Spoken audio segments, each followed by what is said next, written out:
take you right to the Power of Voices. .com or the Power of Voices. You'll be able to see all the other shows, but also you'll be able to see the Jesse T Show. You hit that little place where it says hit, we go live, bang, it's there.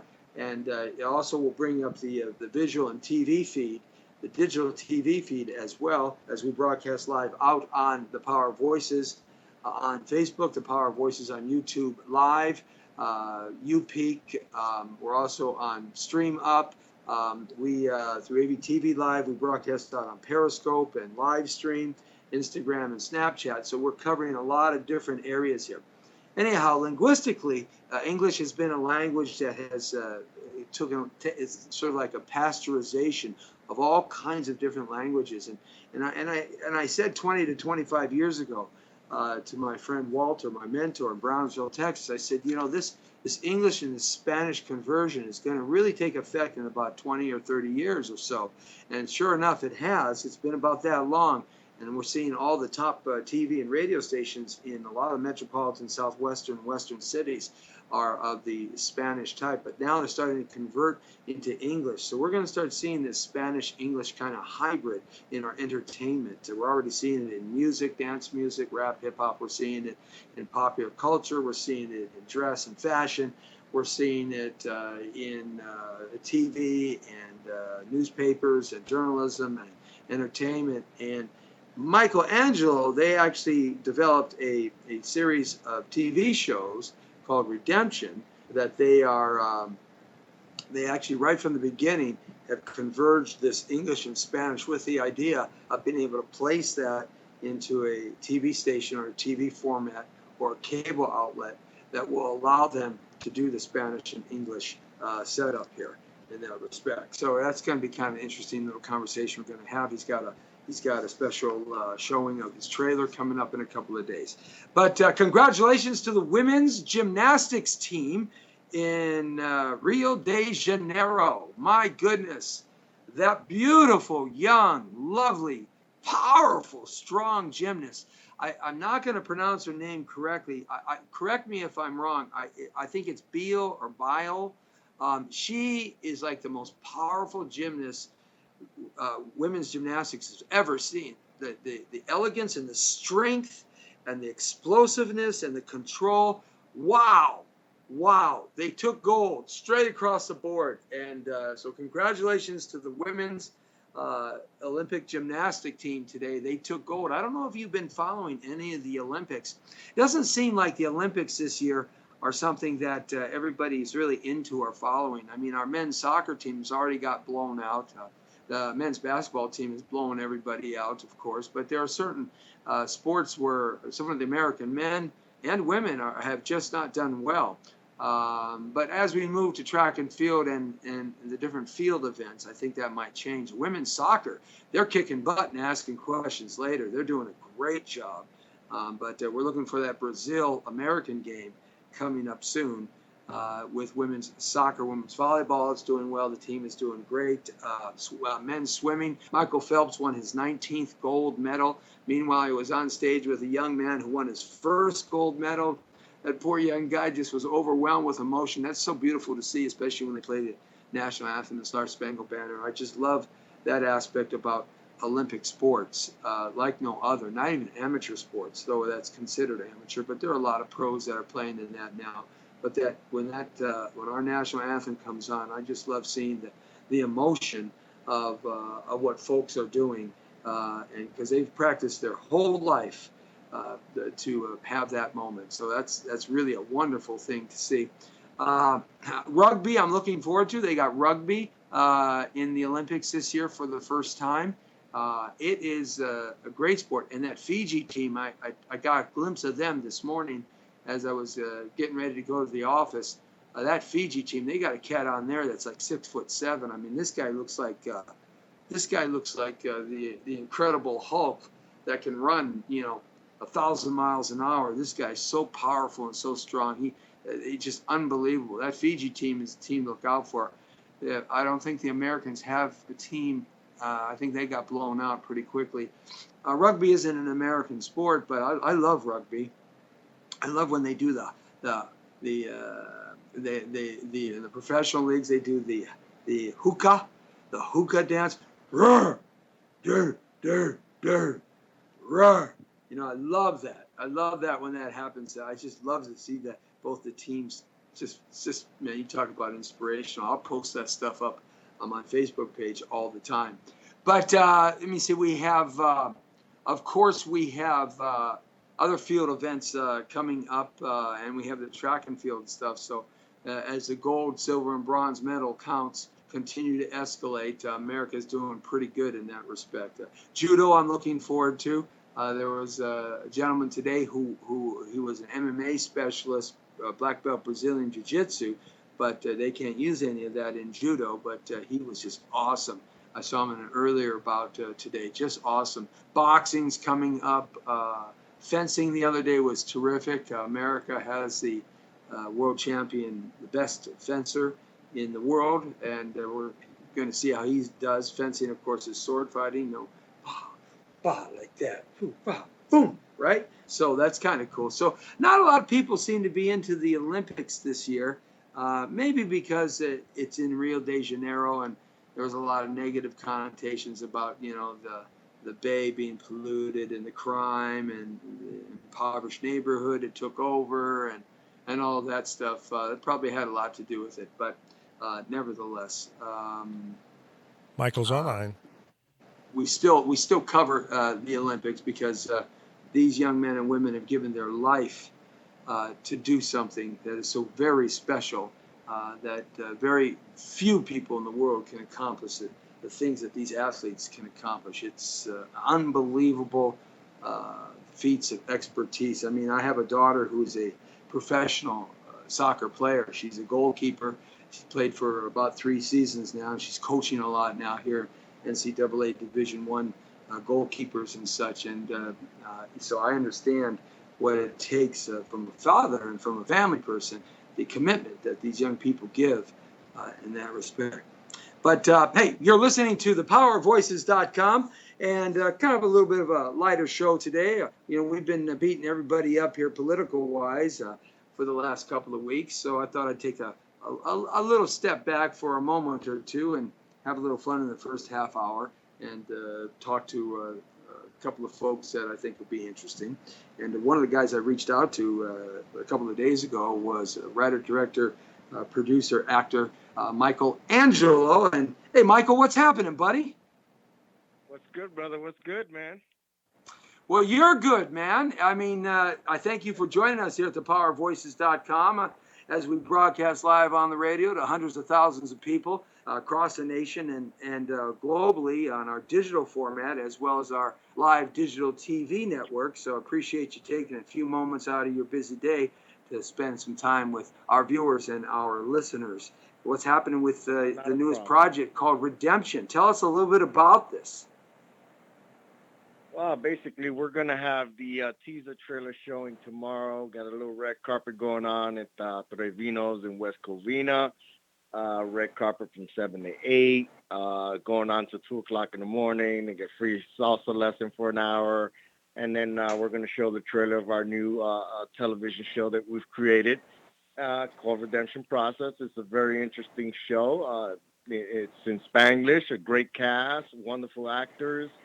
It's just, that's what we're doing, man. That's the big day tomorrow, baby.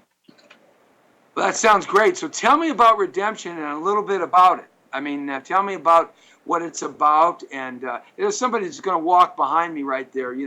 They're like a little cat walking behind. If you wonder, who's that person in the back walking? Would you quit walking and messing up my show? What are you doing? I tell you, you got people walking in and out of the studio. That's what happens when you just borrow somebody's living room driving down the street to do your show. You never know who's going to walk in, Quite frankly, I don't know whose living room I'm in either. But, hey, they got really good mangoes. Look at this.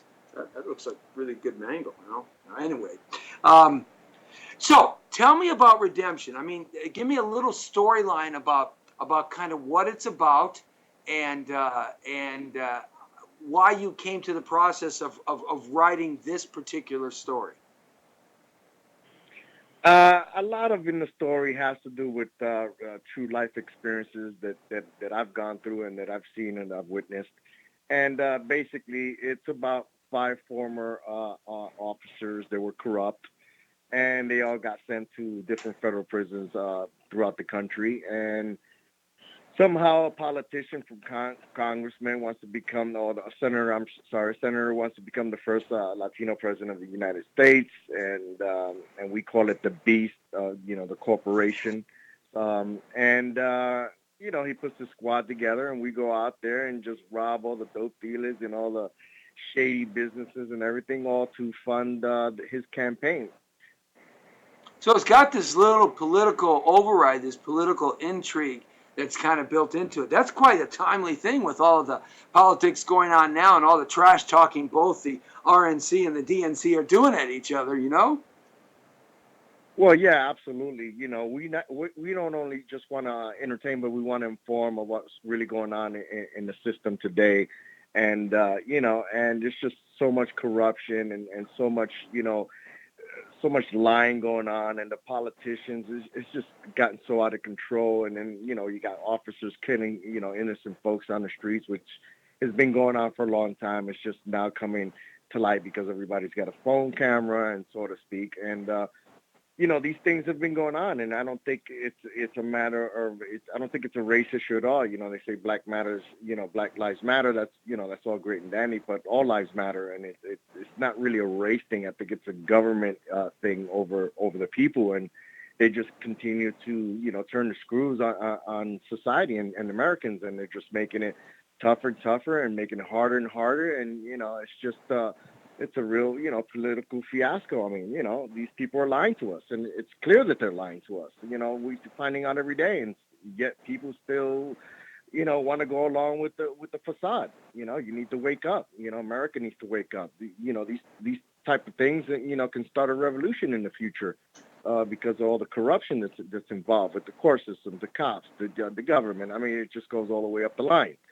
You know, so that's basically And so redemption has a lot of flavors of that kind of storytelling. That it has a lot of twists and a lot of interesting surprises that come up in it. I would imagine so, especially when you start talking about developing these characters in the storyline and how deep this storyline can go.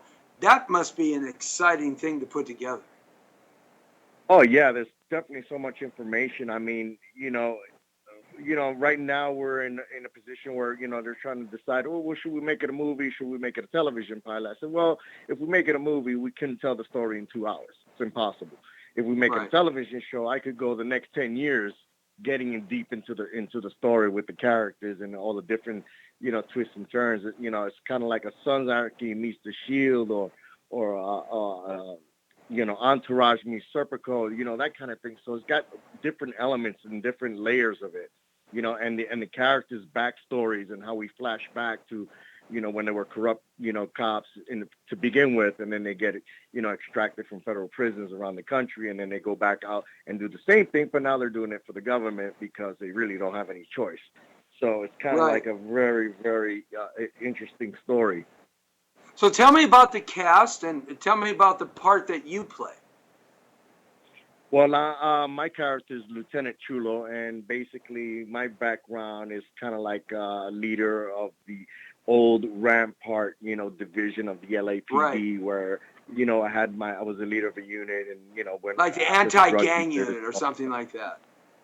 Yeah, yeah, and we got again the other four characters very interesting. One's got a military background, and it's just different areas of policing, so to speak. And then, we go back, like I said, we get into the stories of how they started their careers, where they went wrong, how they got caught up, how they get back out and then do it all over again. But for this elite unit for the government that's given them the green light to basically go out and do all this dirt for them. Now, I had an opportunity to take a look at the trailer, and you got some terrific actors in there. Tell me a little bit about the other actors and what their roles are in terms of the show Redemption. Okay, well, we got Melissa Santos. She's from on the show El Lucha, Underground, and Robert Rodriguez Network, El Rey, and she's a wonderful actress, sexy, smart, beautiful, very talented. So she plays Picante, which is, again, she's the wild, the wild girl, hot girl, whatever, very feisty, down for anything, and she plays kind of like the sidekick. And then we got Al Machezi. He plays Moto. He comes from a biker family, but was a dirty cop himself because he was connected with the family. So the family kind of always, he fed them the information to do the stuff that they do. So he gets caught up. And then we got Esanto, which he's our sniper. He's got the military background and did some crimes while he was in the military and all that kind of stuff. But so yeah, I mean, all the characters very different. We're all Caribbean actors, and it's going to be in Spanglish, so we want to appeal to the. And that's one of the Latin things I thought was really interesting, Michael, is the idea of when you put this together from the inception, the idea of not just doing it in English and then doing it in Spanish, or doing it in Spanish, then doing it in English, but doing it in this Spanglish, this convergence, this mixture of both languages together. I think that really is something, you're really ahead of the game on that, because yes, we have productions out there that are done in each of the languages, but you're right at the edge, the cutting edge of what I believe is going to explode in the next 5 to 10 years, especially the next 5 years of entertainment and information. Spanglish is going to really explode. Absolutely. I mean, it's an international market, and they don't really have any shows of this caliber. I've never seen anything similar to what I'm creating on television, and I think it's time. And I want to be that, I want to be that guy to break down the doors and bring my people in and show them the talent, the unbelievable talent that we have collectively. It's time. It's our time. It's our turn. I was telling a story about 25 or 30 years ago. I was down south in the most southern city of the United States of America called Brownsville, Texas. And it was one of the many groups that I represented over the years in the record business that were my groups. And we were climbing the charts, and we did a series of shows down there in Brownsville. And my mentor, Walter Kahn, who's no longer with us, bless his soul, we were talking one night after one of the shows, and I said, you know something, Walter, one of the things I really perceive here is that every radio station and TV station at the time, now we're going back, in the late 1980s, early 1990s, I said, they're all speaking Spanish and English simultaneously, just like you and I speak English. They're thinking abstractly. The words are just flowing. The language is just flowing. The thought pattern is just going back and forth. There's no process of thinking. It's just happening so naturally. And with the advent of immigration, both legal and illegal in America, I predicted that about 20, 25 years down the line from then, we would have this Spanglish sort of format, especially as the babies growing up now that are all 25, 30, 35 years old, that this is a natural way of communicating both in English and Spanish. It's become the language of our land, I think, in the next 10 years. So, I mean, the relationship that what you're putting together here, that you'll create with your new viewers, could be something that would be very powerful and impactful. I think so. What are your thoughts on that? Yeah, I mean, absolutely. Like, again, it's our turn. I mean, the public is waiting for it. I mean, this is going to be international. It's going to be every Latin language, around the world. And then, again, being Spanish, so we're going to appeal to the American and the Latin American, which is, I mean, that's two big whops right there. Just the American Latin community is, it's very large and growing, and the numbers are out there, and we're international now, and they're just gonna love this. They're just gonna love this. It's time. It's gonna happen, and it's a good thing. And we want to, like I said, we not only want to entertain, but we want to inform about what's going on, and we want to use real life and real issues that are going on today and implement that into the show. And and just put it out there, man, and just let people be a judge of it for themselves.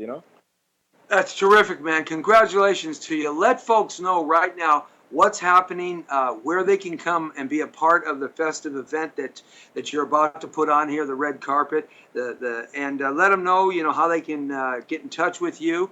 your new fans and new listeners and new viewers. So give us some information about that, if you will, please. Yeah, they can just look it up, Redemption Process on Facebook. They can RSVP. It's a free event. Red carpet from 7 to 8:30, and then 8:30 to 9:30 we're gonna have again free salsa lessons for an hour, which is gonna be fantastic. We got a great DJ. We're gonna have a little kind of, we're gonna have a little mixture of everything. We have the salsa, the merengue, the cumbia, the this, the that, and we're gonna show the trailer. Trailer will be shown about 9:45 approximately, around there. And then after that, we're just gonna, thank everyone, and we're gonna celebrate, and we're gonna party and see, just stir up the pot, man. Get some more momentum and some more movement going, and come on down and support us, man. We need all the love and support from the public. Again, Three Vinos. It's in West Covina, in downtown Main Street, and look us up on Facebook. Just look up Redemption Process. It's on there, and it's tomorrow evening, and it's going to be a wonderful time, man. I'm looking forward to seeing you there and your boys and everyone that's coming out. It's going to be fantastic. Yeah, we're going to be broadcasting live on the Fabulous Jesse T Show in the evening after the radio show here at thepowervoices.com. We're going to take a cruise over there, and we'll be online with Dan Demand Package, bring out a couple of producers because, I want to try to help them get this thing financed. By the way, always looking for folks that are interested in participating on any level with new projects. So come on out, visit them, enjoy yourself, have a great time, feel the love, feel and see the trailer. It's a terrific trailer. It really is put together with the cast. with very good, very good. Yeah, and meet the cast, in that respect, we're going to be out there, and we want you to join us. Check us out on ABTV Live, Facebook.com/Jesse Terrero tomorrow night on live stream, Periscope, Instagram, and Snapchat as well. So that starts tomorrow night at 7 at Trevino's in West Covina. Michael Angelo, thank you very much, man. I appreciate you joining us here for a few minutes. Thank you, brother. Thank you, and you have a blessed day, and we'll see you tomorrow. All right, guys. Thanks a lot for checking in with us and kind of getting the show going for us as we have some fun in the first half hour here of the Jesse T Show live at 5 on thepowervoices.com, straight on the point as you enter the world according to Terrero. Once again, congratulations to our women's gymnastics team. Oh boy, did they do good. They did well. They did great for America. They brought home the bacon, baby. They brought home the gold. And the girls were just terrific. I mean, they just didn't bring home the gold. They knocked it down.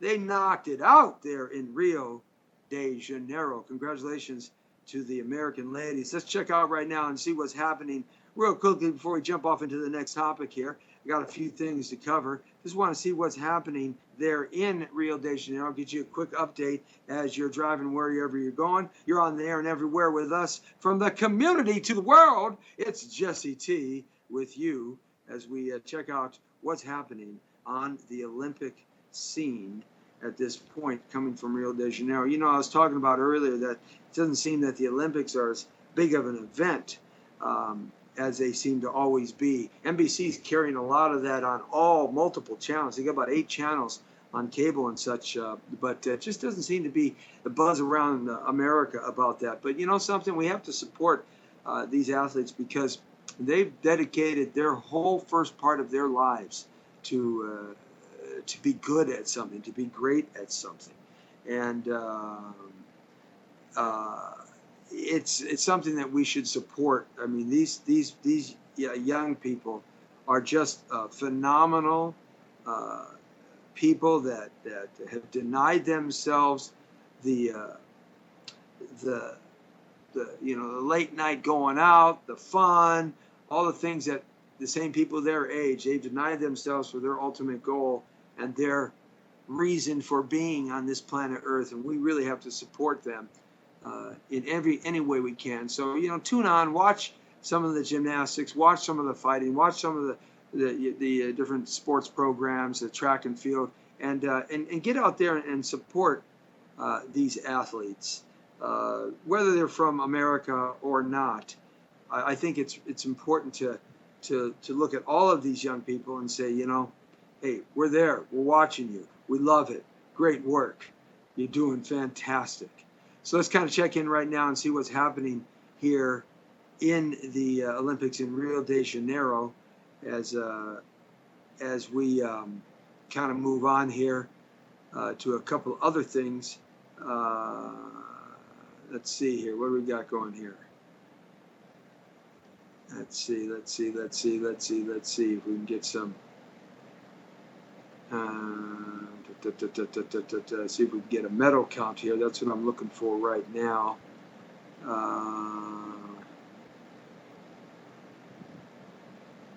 And I'm gonna do a little bit more work here as we talk about this. Let's just kind of print up on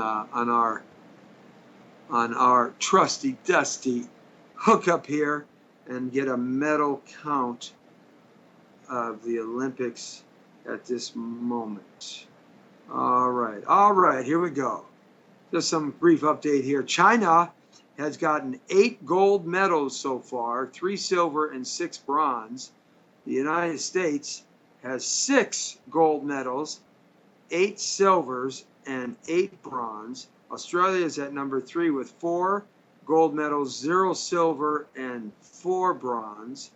And Russia has 3 gold medals, 6 silver and 3 bronze. Remember when Russia and the United States were going back and forth and back and forth and back and forth? Remember how that was years ago? It's pretty unbelievable how it's changed over the years. In weightlifting, in men's 69 kilograms, China won gold. Men's 81 kilograms, France won gold. Women's 63 kilograms, France won gold. Women's synchronized 10 millimeter platform, China won gold. Women's team gymnastics, America won gold. As I talked about earlier, 25 millimeter pistol was the Swedes won gold. Women's 63 kilograms, Chinese canoe single men, France it looks like. So we've got a potpourri of different medals going to different countries all around. So backstroke women's 100 meter women, women's team gymnastics won gold. Women's 100 meter backstroke, men's 100 meter backstroke, American men won gold. Men's 200 meter freestyle, American men won bronze. So that's kind of a quick little update as to what's happening in the Olympics this year. A couple of interesting things I came across which I thought were interesting. In England, the monarchy is about ready to take a shift. And with that in mind, the Queen of England is looking for somebody to hand her scepter over to. And it seems that Prince Charles is going to be left out of that. There's rumor right now that the English monarchy, when the Queen retires, because she's 90 years old this year, when she retires, that she's going to hand the scepter of power over to her grandson. That's Princess Di's son, or Prince Charles's son, William.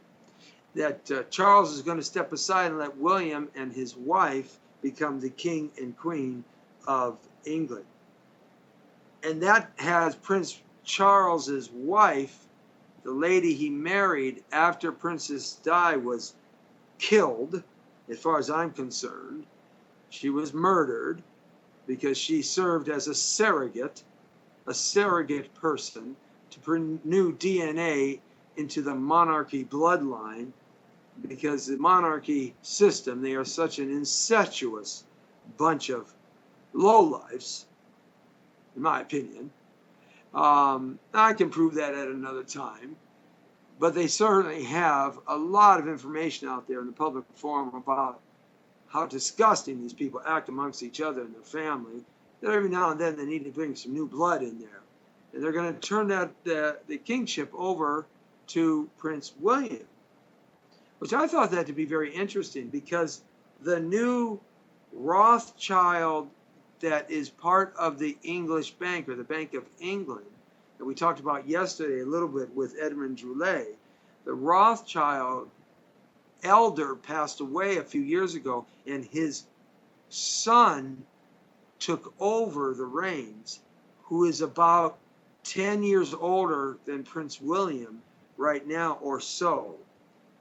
And so it makes sense that that is being turned over to the next generation that can usurp control over the subordinates. That's the eons of peons, you and me in the world, because we really never left English domination. I know we had a Revolutionary War and we broke free from England, but when you really start looking back beyond the Federalist Papers, those are the papers written before the Constitution and Declaration of Independence, the Federalist Papers, when you look back a little bit farther, you really realize that we never signed any paperwork with England breaking free of England. We never did. And out of all the revolutionary battles that took place, George Washington really only won one major battle, and that was the Battle of Yorktown. And the Battle of Yorktown was a siege battle. And they were held at siege, the British troops at Yorktown, for a period of weeks. And the Revolutionary Army could not break through the walled structure of timbers and mud sitting on a hilltop in Yorktown. And then all of a sudden, Cornwallis walks out with a white flag at the end of his sword, waves it, walks down the path, and the commander of record meets him and accepts his giving up, accepts his words that says, we give up now and we're going to leave. He accepts his statement. They exchange swords, and they allow Cornwallis and his garrison of men to march out of Yorktown, down to the harbor, onto the English ships that were just so happened waiting there, and took them back to England. And then thereafter, the war stopped, the Revolutionary War. But nothing was ever signed. And we only won one battle. So the question always loomed in my head was history kind of created for us? Or do we really know the true history of what really happened? So over the years, that's been something I've always looked and read about, is America really still part of the English Empire? And for that matter, is India still part of the English Empire? And for that matter, is South Africa still part of the English Empire? Canada, Australia, New Zealand, are they still part of the English Empire? Certain Arabic nations, are they still part of the English Empire? Ireland, Wales, Scotland, are they still part of the English Empire? The United States of America, are they still part of the English Empire? Except the English Empire has just gone underground, undercover. It always was a question, and it still is, and I still research that as much as I can. And it seems to me that a lot of the information that comes my way says that we really never did cut that tie completely. It was over taxation. Well, how much money do we give the National Bank, the Bank of England, every year? We've been supporting them ever since with hundreds of millions and billions and maybe trillions of dollars now. So we're still, in a sense, paying tax to the English monarchy. Whether you get money and you call it apples, or you get money and you call it oranges, as long as you get the money, it doesn't really much matter whether you call it apples or oranges, because the apples and oranges are only called that to show the outside parties that, oh, you stopped giving apples and now you're giving oranges. The bottom line, the money is still flowing. And so I've always said that the Rockefellers and the Rothschilds and the English monarchy are the true runners of the planet. So it's interesting that in a recent article that I read that Prince William is probably going to be the next king of England with his wife as queen. And Prince Charles has no problem with stepping aside and letting his mother, the Queen Elizabeth, give that transfer of power to William. Something to look into. It's important to know that stuff because the dynasty continues. The control continues. The global order continues. And we're affected by it in some way in this country. And how we're affected by it, we're seeing it today in our presidential elections. How things are being manipulated and maneuvered. And it's really interesting. Well, we're all so engrossed in this political novella, this political soap opera.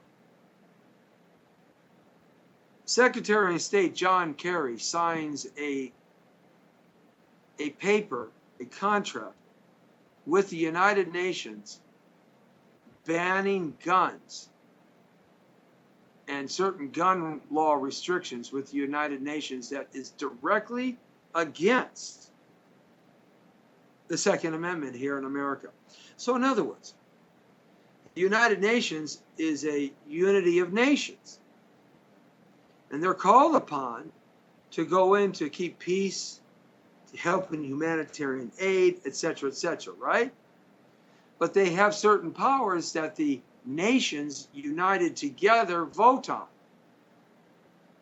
And so, in essence, they've got now rules and restrictions built into their order of business at the United Nations that the United States of America approved at the executive level that run directly against the Second Amendment.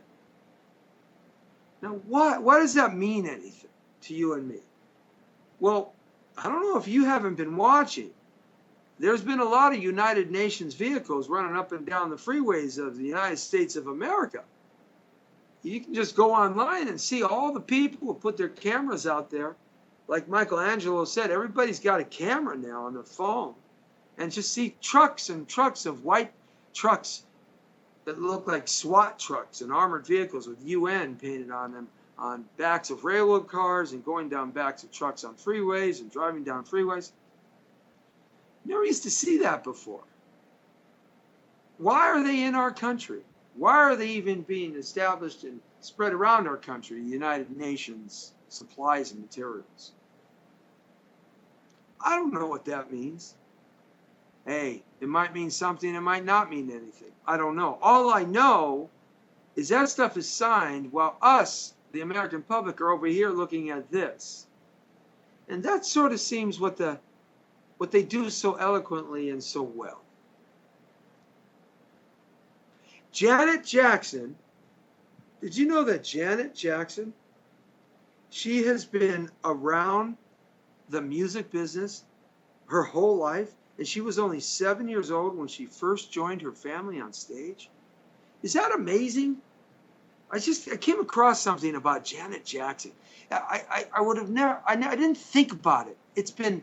She was 7 years old when she started. She was 10 when she began her acting career on Good Times. By 16, she released her first album.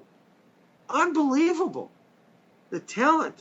I've always thought that she was the most talented one. Even I thought she was more talented than Michael.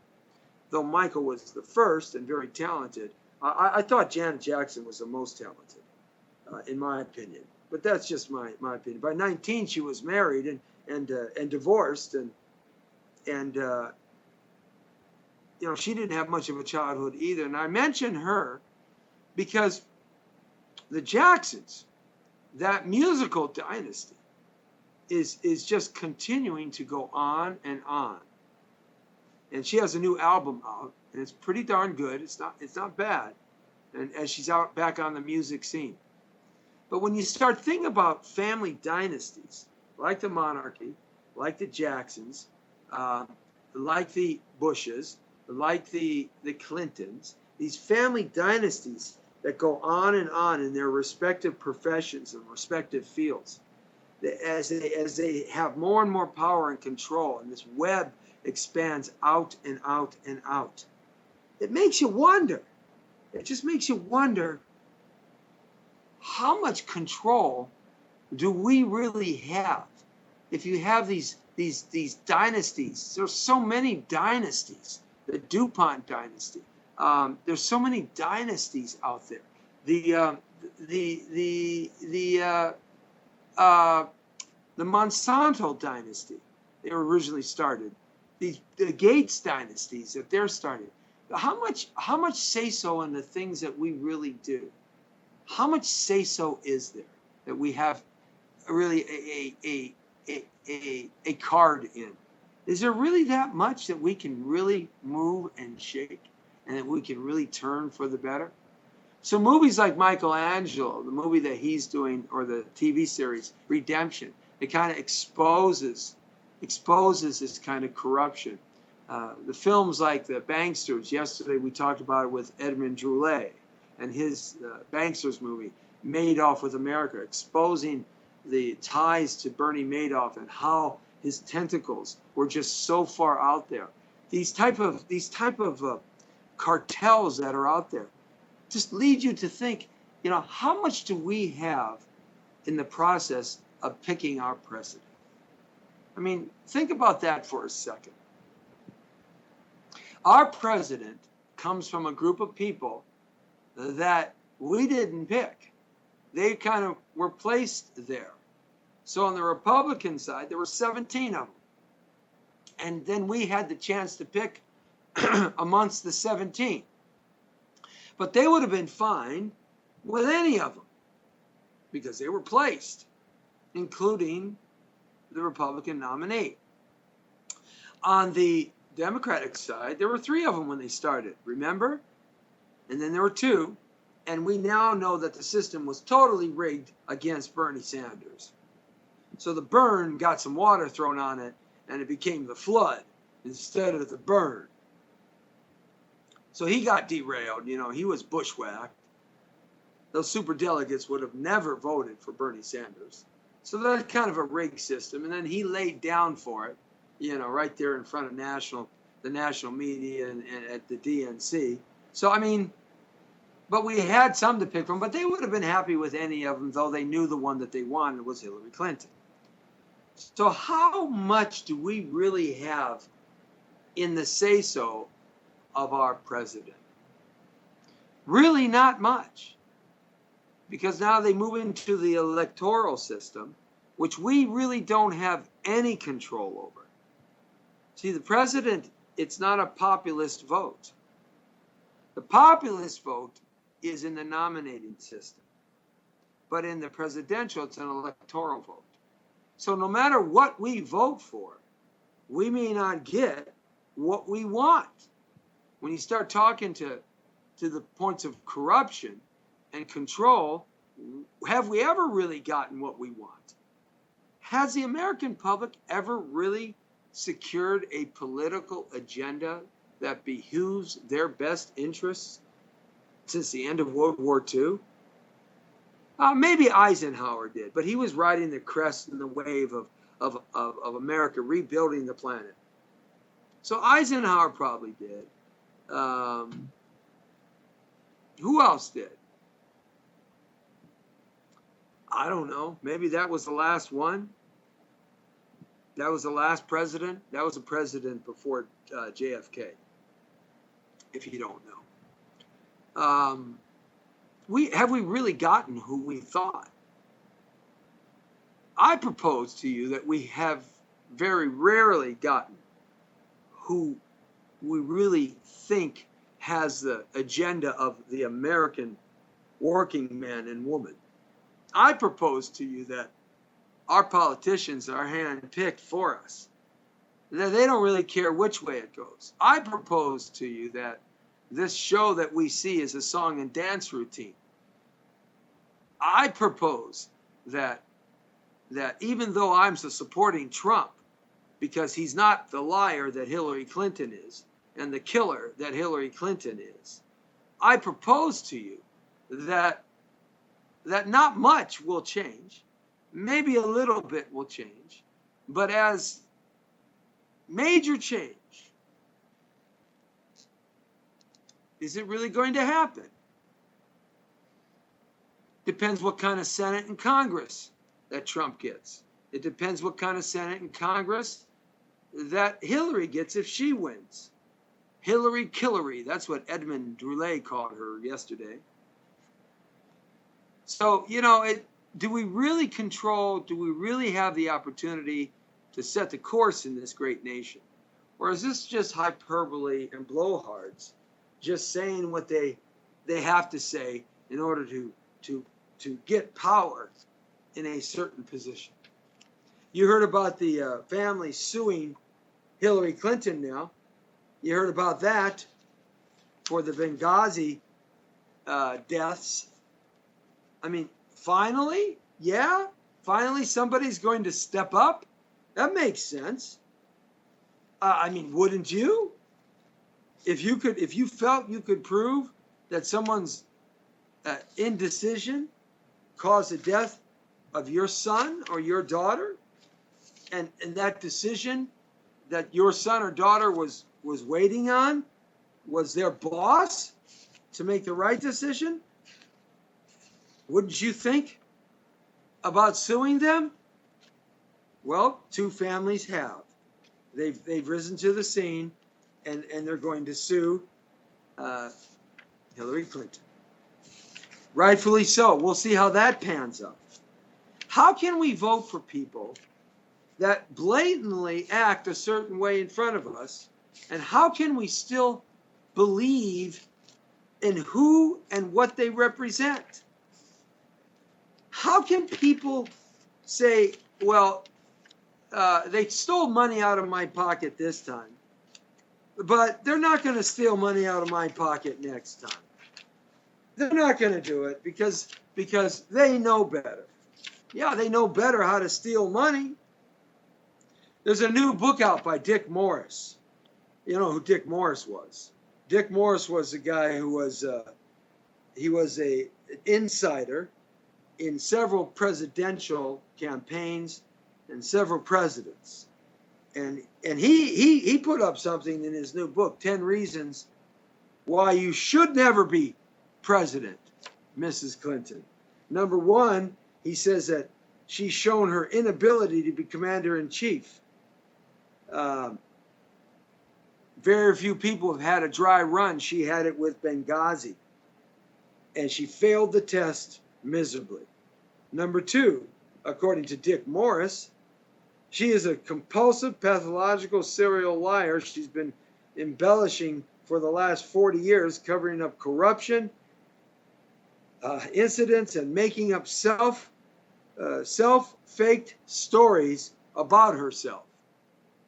That's what Dick Morris says. Number three, she will get us into a war, plain and simple, because of her natural combativeness and her insecurity about being the first woman president. She will commit us to endless overseas military interventions. Number four, she favors the Muslim Brotherhood. Well, we know that. You know, she didn't even want to go out and recognize the police league yesterday. Every president nominee, every Republican and Democrat nominee have recognized the police union of America. And she didn't recognize that. She didn't want to be any part of that. She's the first one. I mean, what is that saying about our police? All our police are great people. And there's only a handful that are idiots, but there's a handful of priests that are perverts too. And there's a handful of women teachers that are pedophiles as well. And there's a handful of bad cops, and there's a handful of bad radio personalities, and there's a handful of bad TV and entertainers. There's a handful of bad everybody. For the most part, though, everybody tries to be good. Number five, she flip-flops. According to Dick Morris, she flip-flops and flip-flops. She was against gay marriage, and now she supports gay marriage. She was for the TPP, then against the TPP. Now she's for the TPP. She's claimed to be a gun-owning hunter, but now wants to take guns away. You can't be something and not be the other. You got to be something or you're nothing. Number 6, according to Dick Morris, she's corrupt. She took a $100,000 bribe from the Arkansas poultry industry while she was there in Arkansas through insider trading in commodities, which is a felony. This is just some of the things that Dick Morris points out in his new book. She is paranoid and secretive. She maintained a private email server. We know that. We know what's going on with that. Number 8, she's addicted to privilege and wealth. 2 decades in public role office, 2 public roles with everything paid for. She's never hired anybody for nothing or paid for anything. Through entitlements and taxpayer money, she's lived high on the hog. She's never had to foot the bill out for anything. She's never been hired for anything. She's never made a job for anybody. You expect her to raise jobs? How about raising taxes and taking more of your money, like 45%, versus Trump's 15%, what he wants to knock it down to? On the economy, she's just plain stupid, according to Dick Morris. Never in her life has she focused on economic issues. She has no experience and very little knowledge. I mean, come on now. Donald Trump has knowledge about this stuff. Knowledge about this stuff. Okay? What are you talking about? All right. Look it. This is what it's all about. We may get cut off early here, Lee, back at the studio, because I'm running out of battery time, though it's plugged in. I got very few % left. So if I do get cut off early, remember this is thepowervoices.com. On thepowervoices.com, it's the Jesse T Show live at 5, Monday through Friday, from 5 to 6. Straight on the point as you enter the world according to Torero. If we do get cut off, check us out online at facebook.com, live stream, Periscope, Instagram, and Snapchat, YouPeek, Meerkat, Stream Up, YouNow, so many. We're out there everywhere doing what we do. Number 10, Hillary Clinton is guilty of nepotism. Her brothers have gotten rich from her political career. Tony Rodman made millions selling visas to Chinese spies. Tony and the other brother, Hugh Rodman, who you never hear about, made millions from contracts in Haiti, where Bill was in charge of relief efforts. On terrorism and economy, she's totally unqualified. I mean, come on now. This is Dick Morris. There's another book out that talks about this by Kenneth Timmerman, The Bombshell of Benghazi, Deception, the making of the YouTube video. And this talks all about how that came about, how the discussion and how we have to mitigate our political and public challenge that's happening right now. So ask yourself, out of the 2 politicians that are running, I mean, look at, even Malik Obama wants to make America great. President Obama's brother is voting for Trump. I mean, come on, what are you talking about here? It's just crazy, you know. I agree. I think everybody's corrupt. I agree. I think our system needs to be improved. I agree. I think the big money of the Rothschilds and the Rockefellers and the George Soros and you know, the monarchies, they run the planet. I agree. They back both sides, so they win either way. I agree. Trump is now a saint. I agree. Hillary is she's not even out of the HELL. She reminds me of the Wicked Wizard of the Wizard of Oz on the Wicked Witch of the East, I think. You know, the house landed on. I agree. They aren't perfect. But who lies less? It comes down to that for me, the character of lies. Who lies and who dies? I'm going to leave that up to you. Let's make America great again. Let's get back to the value system that made this country great. Give us a chance. Cut the taxes. Let us make some more money. Let us invest in our families and our businesses. Let us invest in things that we know we can do better in than what we're doing now. If we just had an opportunity. That's all the American people have ever asked for.